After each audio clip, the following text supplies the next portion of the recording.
కౌశిక్ రెడ్డి గారు నమస్తే అండి. నమస్కారం. ఏందండి ఏం చేస్తారంట మీరు ఇంతకి మరి? అంటే పలిగిపోయిన పర్రెలు చూపించొస్తారా? ఏం చూపిస్తారని అవహేళన చేస్తున్నారు. వాళ్ళకి అవహేళన తప్పితే వాళ్ళకి ఏమైనా పని చేయ శాతనైతదా? ఇలా కాళేశ్వరం ప్రాజెక్ట్ అంటే మేడిగడ్డలో ఉన్న 3 పిల్లర్లే కాదు.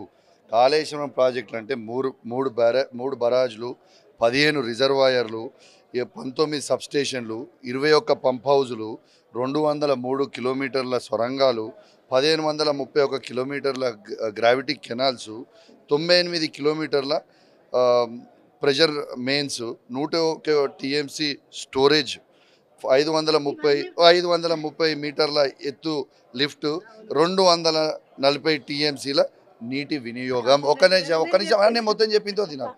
కాళేశ్వరం ప్రాజెక్ట్ అంటే ఆ బ్యారేజ్లో 3 పిల్లర్లు కాదు. మీరు అన్న మేడిగడ్డలో కూడా 84 పిల్లర్లతోనే అయిన మేడిగడ్డ. దాంట్లో 3 పిల్లర్లు డ్యామేజ్ అయినాయి ఒప్పుకుంటాం.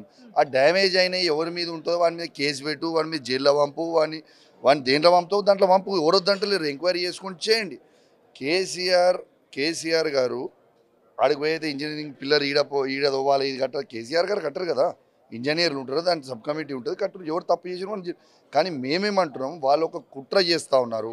కాళేశ్వరం ప్రాజెక్ట్ అనేది కొట్టుకపోవాలి అనేది ఒక కుట్ర చేస్తూ ఉన్నారు. ఆ కుట్రను అడ్డుకోవడానికే దాన్ని ఏముంది 200-300 కోట్ల రూపాయలు పెడితే రిపేర్ అయిపోతుంది. ఇప్పుడు మీరు ఇల్లు కట్టుకున్నారు, మీరు ఇల్లు కట్టుకున్న తర్వాత మీ ఇంట్లో మొత్తం కొత్త ఇంటి మీద లీకేజ్ చేసుకొని కావా? డెఫినెట్ అయితే లీకేజ్ అయినప్పుడు మీరు సెట్ చేసుకొని దాన్ని మళ్ళీ రిపేర్ చేసుకొని ఇస్తాం కదా నీళ్ళు. మీకు అసలు ఆలోచన లేక, మీకు ఎట్లా చేయానో తెలియక, మీకు అసలు అర్థం కాక, అరే నేను గుళ్ళ లెక్క చెప్తున్నా భయ్, గుడ్డి లెక్క నాకు చెప్పురు మీరు. కేసీఆర్ గారు ఉన్నప్పుడు ఈ తెలంగాణ రాష్ట్రంలో ఏ ఒక్క ఎకరం కన్నా నీళ్ళు అందకుండా ఉన్నాయా? చూపించే దమ్ము మీకు ఉందా? కేసీఆర్ ఉన్నప్పుడు నీళ్ళు ఎట్లా వస్తాయి? కేసీఆర్ గారు దిగిపోగానే నీళ్ళు ఎట్లా బంద్ అవుతాయి? కౌశిక్ రెడ్డి గారు వాళ్ళు చెప్తున్న కొన్ని మాటలు ఏవైతే ఉన్నాయో, వాళ్ళు ఉన్న సంక్షేమ పథకాలని డైవర్ట్ చేయడమో ఇయ్యలేకనో వాళ్ళు చెప్తున్న మాటలు ఈరోజు ప్రజల చెవులకు ఎక్కించే ప్రయత్నం చేస్తున్నారు కదా. దాన్ని వాళ్ళు ఎక్కించే ప్రయత్నం అని మీరు అనుకుంటున్నారు. మీరు మార్చి 31 అయిపోయినాయండి. ఏ కాంగ్రెస్ నాయకుడు, ఏ ఎమ్మెల్యే, ఏ మంత్రి ఊర్లలో తిరిగే పరిస్థితి ఉండదు. ఇలా వాస్తవంగా నాకు చాలా బాధ అనిపిస్తుందండి. నేను ఒక శాసనసభ్యునిగా, ఒక యువ శాసనసభ్యునిగా నా నియోజకవర్గంలో ఎగ్జాంపుల్ చెప్తున్నాను. నేను అసలు నా నియోజకవర్గంలో మొత్తం 1,17,000 ఎకరాలకి నీళ్ళు ఇచ్చినాం మేమున్నాం. ఇవాళ చివరాయకట్టు వరకు నీళ్ళు అసలు పోదలేవు. నేను అసెంబ్లీ సాక్షిగా మా చివరాయకట్టుకి నీళ్ళు వస్తలేవు, ఖచ్చితంగా నీళ్ళు అందియాలి, మాకు చేయరంటే మేము చేస్తామని మంత్రి చెప్తాడు. ఇవాళ వరకు ఎండిపోతున్నాయి. రేపు వీళ్ళు ఆ ఒక్క ఎకరం ఎండిపోవాలి. వీళ్ళు ఎండిపోయిన తర్వాత వీళ్ళ సంగతి ఏందో ఖచ్చితంగా నేను చెప్తాం. అందరూ చాలా వరకు రాష్ట్ర వ్యాప్తంగానే కాదు, పక్క రాష్ట్రంలో కూడా బాగా కొంచెం నీళ్ళు అవును. ఇవాళ అడిగి పోయిన తర్వాత నీళ్లు ఎట్లా వేస్టేజ్ చేస్తుర్రు? దాదాపు 5,000 టీఎంసీ నీళ్లు, క్యూసెక్ వాటర్ నీళ్ళలోకి వెళ్ళిపోతుంది, సముద్రంలో కలిసిపోతుంది. ఎందుకు దాన్ని చేస్తలేరు? మీకు చెయ్య సాధన అయితే లేదు, మీకు చెయ్య సాధన కాదు.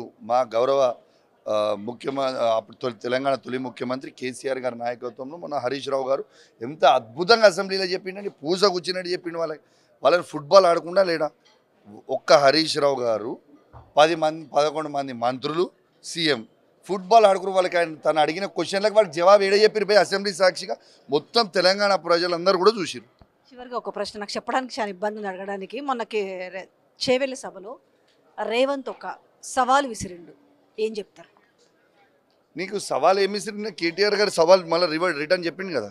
అరే నీకు దమ్ము ఉంటే, ధైర్యం ఉంటే, రేవంత్ రెడ్డి గారు మొగోడే అయితే, నేను అంటున్నా, అనొద్దు కానీ అంటున్నా, మొగోడే అయితే నువ్వు మా వర్కింగ్ ప్రెసిడెంట్ కేటీఆర్ గారు విసిరిన సవాల్కి స్వీకరించు.